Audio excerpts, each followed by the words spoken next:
ನಿಮ್ಮ favourite serials ಈಗ ಟಿವಿಗಿಂತ ಮುಂಚೆ ಸನ್ ನೆಕ್ಸ್ಟ್ ಆಪ್ ನಲ್ಲಿ ಜಾಲಿಯಾಗಿ ಎಲ್ಲರಿಗಿಂತ ಮುಂಚೆ ನೋಡಿ. ಈಗಲೇ ಸನ್ ನೆಕ್ಸ್ಟ್ ಆಪ್ ಡೌನ್ಲೋಡ್ ಮಾಡಿ ಮತ್ತು ಸಬ್ಸ್ಕ್ರೈಬ್ ಮಾಡ್ಕೊಳ್ಳಿ.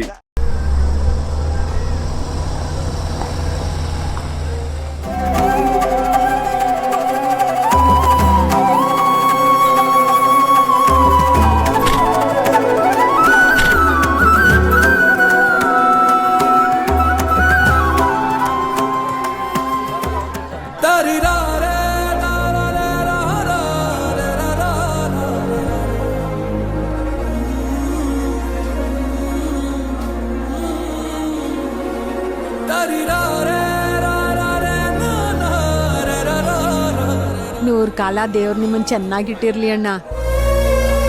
ನಮಸ್ಕಾರ ನಮಸ್ಕಾರ ನಮಸ್ಕಾರ ವಿಶ್ವನಾಥ್ ಅವ್ರಿಗೆ. ಗೋದಣ್ಣ ಸರ್ ನಮಸ್ಕಾರ. ನಮಸ್ಕಾರ. ನಿಮ್ಮನ್ನ ನೋಡಿ ತುಂಬಾ ಖುಷಿ ಆಯ್ತು. ಬನ್ನಿ ಬನ್ನಿ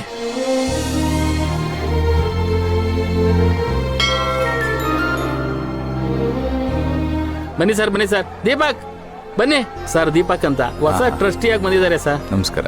ನಮಸ್ಕಾರ ಸರ್. ಇವರು ಕೋದಂಡ ಅಂತ ನಮಗ್ ತುಂಬಾ ಬೇಕಾದವರು. ನಮ್ಮ ದೇವಸ್ಥಾನದ ದೊಡ್ಡ ದಾನಿಗಳಲ್ಲಿ ಇವರು ಒಬ್ರು. ಅಯ್ಯೋ, ಹಾಗೆಲ್ಲ ಏನೂ ಇಲ್ಲ. ದೇವ್ರಿಗೆ ಕೊಡೋಕ್ ನಾವ್ಯಾರು? ದುಡ್ಡಿರೋರು ಕೈ ಬಿಚ್ಚಿ ಕೊಡಲ್ಲ ಕೋದಂಡವ್ರೆ.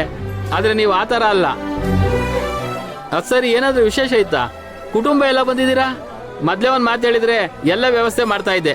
ನಮ್ಮ ಅಪ್ಪ ಅಮ್ಮಂದು ಮದ್ವೆ ಆಗಿದ್ದಿಲ್ಲ, ಇವತ್ತು ಅದಕ್ಕೆ ಪೂಜೆ ಮಾಡ್ಸೋಣ ಅಂತ ಬಂದಿದ್ದೀವಿ. ನಮ್ ಕೋದಂಡವ್ರಿಗೊಂದು ಮದುವೆ ಮಾಡೋದಲ್ವಾ?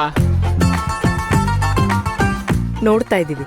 ನಿಮ್ಗಿರೋ ಒಳ್ಳೆ ಮನ್ಸಿಗೆ ನಿಮ್ಮಷ್ಟೇ ಒಳ್ಳೆ ಹುಡುಗಿ ಸಿಗ್ತಾಳ್ ಬಿಡಿ. ದೇವತೆ ಅಂತ ಹುಡುಗಿ ಸಿಕ್ಕಿ ಬೇಗನೆ ಮದುವೆ ಆಗ್ತೀರಾ, ನೋಡ್ತಾ ಇರಿ.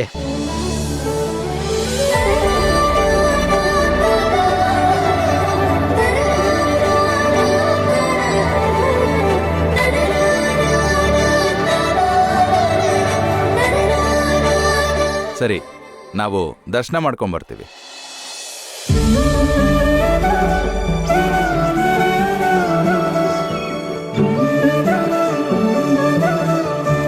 ಅಯ್ಯೋ ಅಮ್ಮ, ನಾನು ಪೂಜೆ ಸಂಬಂಧ ತರೋದೇ ಮರ್ತೆ.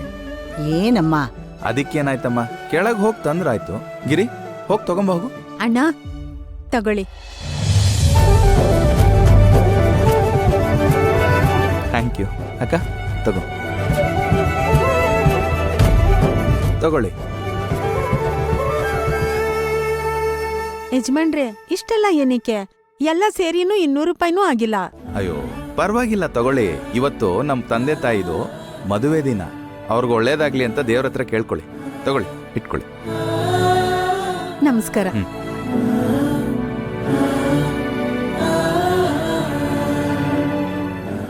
ಓ ನಮಸ್ಕಾರ ರೂಪಮ್ಮ. ನಮಸ್ಕಾರ ಬುದ್ಧಿ. ನಿಮ್ ಮಗನ್ ಕೆಲ್ಸದ ಬಗ್ಗೆ ಮಾತಾಡಿದ್ದೆ, ಅದಾಗಿದ್ಯಾ? ಹಾ ಬುದ್ಧಿ, ಆಯ್ತು. ನಿಮ್ ಉಪಕಾರನ ನಾವ್ ಯಾವತ್ತೂ ಮರೆಯಲ್ಲ ಬುದ್ಧಿ. ಛೇ, ಅಷ್ಟು ದೊಡ್ಡ ಮಾತೆಲ್ಲ ಯಾಕೆ? ತಗೊಳ್ಳಿ, ಇಟ್ಕೊಳ್ಳಿ.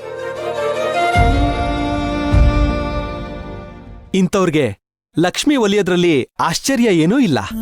ಬಾ ಅಮ್ಮ.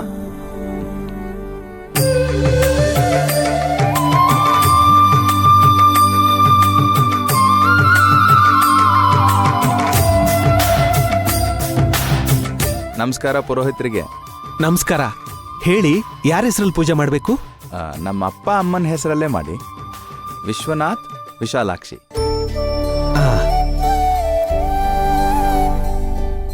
ಓಂ ಮಹಾಲಕ್ಷ್ಮೀ ಚ ವಿದ್ಮಹೇ ವಿಷ್ಣುಪತ್ನಿ ಚ ಧೀಮಹಿ ತನ್ನೋ ಲಕ್ಷ್ಮೀ ಪ್ರಚೋದಯಾತ್.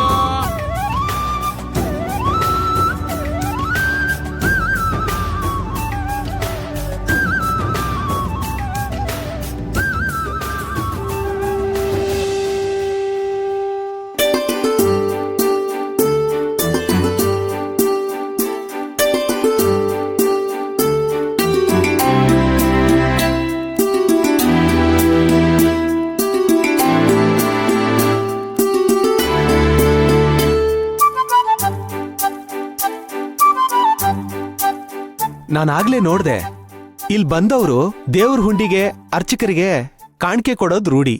ಆದ್ರೆ ದೇವಸ್ಥಾನದಲ್ಲಿ ಕೆಲಸ ಮಾಡೋರ್ಗೆಲ್ಲ ದುಡ್ಡು ಕೊಟ್ರಿ. ನನಗೆ ಆಶ್ಚರ್ಯ ಅನ್ನಿಸ್ತು. ಇಲ್ಲಿಗೆ ಬರೋ ಭಕ್ತರೆಲ್ಲ ನೀವು ಭಕ್ತಿಯಿಂದ ದೇವ್ರ ಪೂಜೆ ಸಲ್ಲಿಸ್ತೀರಿ ಅಂತ ನಿಮಗೆ ಕಾಣಿಕೆ ಕೊಡ್ತಾರೆ. ಆದರೆ ಅದೇ ದೇವಸ್ಥಾನದ ಮುಂದೆ ಹೂ ಕಟ್ಟೋರಿಗೆ, ಈ ಜಾಗ ಕ್ಲೀನ್ ಮಾಡೋರಿಗೆ ಯಾರು ಏನೂ ಕೊಡಲ್ಲ. ಒಂದರ್ಥದಲ್ಲಿ ಅದು ಕೂಡ ಭಗವಂತನ ಸೇವೆನೇ ಅಲ್ವಾ? ಹಾಗನ್ಕೊಂಡು ಅವರು ಕೊಟ್ಟೆ ಅಷ್ಟೆ. ತುಂಬಾ ದೊಡ್ಡ ಮನ್ಸು ನಿಮ್ದು. ಆ ದೇವಿ ಖಂಡಿತವಾಗ್ಲೂ ನಿಮ್ಗೆ ಒಳ್ಳೇದ್ ಮಾಡ್ತಾಳೆ. ಗುರುಗಳೇ, ಅಮ್ಮನ ಹತ್ರ ಪ್ರಶ್ನೆ ಇಡ್ಬೇಕಿತ್ತು. ಅಗತ್ಯವಾಗಿ ಮಾಡೋಣ. ಹೇಳಿ, ಏನ್ ಮಾಡ್ಬೇಕು? ಬೇಡ ಪುರೋಹಿತ್ರೆ, ನಾವಿನ್ ಹೊರಡ್ತೀವಿ.